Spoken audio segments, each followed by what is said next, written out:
नमस्कार, बहुत स्वागत है। मध्य प्रदेश के सरकारी स्कूलों पर अतिथि शिक्षकों की रीज्वाइनिंग की प्रक्रिया वर्तमान में चल रही है और इसी प्रक्रिया के दौरान हजारों अतिथि शिक्षक स्कूलों पर अपनी रीज्वाइनिंग नहीं कर पा रहे हैं। इसको लेकर लोक शिक्षण संचालनालय भोपाल ने एक बार फिर से नया आदेश जारी किया है। अगर आप भी अतिथि शिक्षक के रूप में ज्वाइन नहीं हो पा रहे हैं तो आपको यह वीडियो जरूर एक बार देख लेना चाहिए। वैसे तो रीज्वाइन ना होने के कई कारण हैं, लेकिन हजारों की संख्या में अतिथि शिक्षक एक महत्वपूर्ण कारण, जिसमें अतिथि शिक्षकों के लिए फरवरी, अप्रैल और मार्च इन 3 महीनों में 90% की अटेंडेंस न होने के कारण ये नियम नया इन्होंने दिया है। इसके कारण जो है अतिथि शिक्षक ज्वाइन नहीं हो पा रहे हैं। अतिथि शिक्षकों ने इस नियम का विरोध भी किया और अतिथि शिक्षक प्रदेश शिक्षा विभाग लोक शिक्षण संचालनालय से यह भी कह रहे हैं कि पुराने अतिथि शिक्षकों को मध्य प्रदेश हाईकोर्ट आदेश के तहत रीज्वाइन स्कूलों पर मिलना चाहिए। लेकिन लोक शिक्षण संचालनालय ने अपने आदेश में पूरे सत्र के दौरान अतिथि शिक्षकों की ई अटेंडेंस 90% रहेगी, तभी वह स्कूल पर अतिथि शिक्षक के रूप में रीज्वाइन कर पाएंगे। साथ ही अतिथि शिक्षकों के फरवरी, मार्च, अप्रैल इन 3 महीनों में 90% न होने के कारण उनकी आईडी पर यह मैसेज आने के कारण उनकी रिक्वेस्ट नहीं सेंड हो रही है।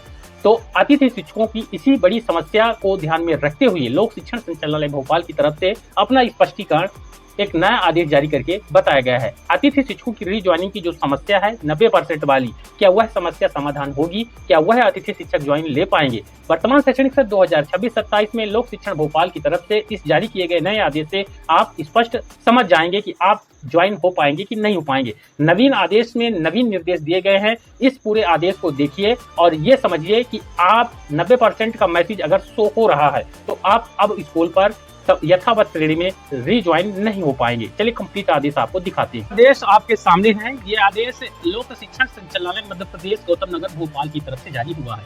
ये आदेश 2 जुलाई 2026 को जारी हुआ है और इस आदेश में नीचे स्पष्टीकरण बताया गया है। यानी पुराने आदेश में जो इन्होंने बिंदु अंकित किया था उसका स्पष्टीकरण दिया जा रहा है, उसको और अच्छे से समझाया गया है। इस आदेश को प्रति में सभी संचालक, सभी जिला शिक्षा अधिकारी, सभी संकुल प्राचार्य हाई हायर सेकेंडरी स्कूल और सभी शाला प्रभारी जो सरकारी विद्यालय हैं स्कूल शिक्षा विभाग के अंतर्गत, उनके लिए विषय इन्होंने बताया है कि शैक्षणिक सत्र 2026-27 में अतिथि शिक्षक रीज्वाइनिंग के संबंध में ये आदेश जारी किया जा रहा है। संदर्भ इन्होंने 30/6/2026 को जारी किया है, जो 30/6/2026 के आदेश के तहत वर्तमान सत्र 2026-27 में अतिथि शिक्षकों की ज्वाइनिंग चल रही है।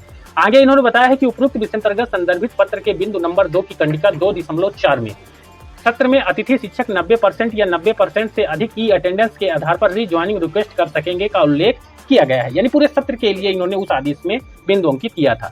अब यहाँ पर आगे बताया है कि उक्त परिप्रेक्ष्य में स्पष्ट किया जाता है कि सत्र से तात्पर्य माह फरवरी 2026 से अप्रैल 2026 तक 90 या 90% से अधिक ई अटेंडेंस है एवं इसी अवधि का नियमित रूप से मानदेय प्राप्त से है।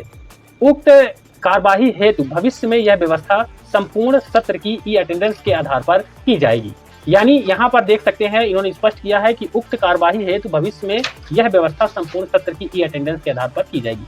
यानी कि इन्होंने स्पष्ट किया है कि फरवरी, अप्रैल और मार्च इन 3 महीनों में जिन अतिथि शिक्षकों को जो मानदेय मिला है और जो उनकी हाजिरी है, इन दोनों चीजों को देखा जा रहा है। हाजिरी की बात करें तो 90% या फिर उससे ज्यादा होनी चाहिए। अगर उससे कम आ रहा है तो ये नियम लागू हो जाएगा। साथ ही यह भी बताया है इन्होंने कि अभी हम 3 महीना के लिए लागू कर रहे हैं, फिर ये कार्यवाही भविष्य में यह व्यवस्था संपूर्ण सत्र के लिए, यानी पूरे शैक्षणिक सत्र के महीनों, जितने महीने अतिथि काम करेगा उस महीनों को काउंट किया जाएगा 90% क्राइटेरिया के अनुसार। उक्त निर्देशों के अनुसार कार्यवाही सुनिश्चित करें। ये आदेश के द्विवेदी, संचालक लोक शिक्षण 2/7/2026 को जारी किया गया। आज इंपॉर्टेंट है, अब अतिथि शिक्षक जिनकी आईडी पर ये 90% का मैसेज आ रहा है वो उम्मीद में थे कि उनके लिए ये नियम बदल जाएगा, लेकिन यहाँ पर क्लियर कर दें कि अब ये मैसेज जिन भी अतिथि शिक्षकों की आईडी पर आ रहा है उनको इस साल यथावत की श्रेणी पर फिलहाल नहीं रखा जाएगा, जब तक कोई ठोस एक्शन अतिथि शिक्षकों के संगठन के द्वारा या अतिथि शिक्षकों के द्वारा नहीं लिया जाता है। यानी जो मध्य प्रदेश हाई कोर्ट का आदेश है, पुराने अतिथि शिक्षक को यथावत नियुक्ति देना है, ये चीजें बिल्कुल नहीं थी कि आप 90% का नियम जोड़िए या फिर इस तरह से अतिथि शिक्षकों को हटाइए। मुझे उम्मीद है जानकारी बेहद इंपॉर्टेंट है। अतिथि शिक्षकों का शोषण भी हो रहा है, लेकिन जो परेशान थे वह समझ जाएं कि अब उनकी नियुक्तियां 90% वाले मैसेज अगर आ रहे हैं तो नहीं होगी। बाकी के जो मैसेज हैं वो 1-2 दिन के अंदर क्लियर हो जाएंगे, उनकी ज्वाइनिंग हो जाएगी। वीडियो को लाइक और शेयर करें, हमारे चैनल पर नए हैं सब्सक्राइब करें।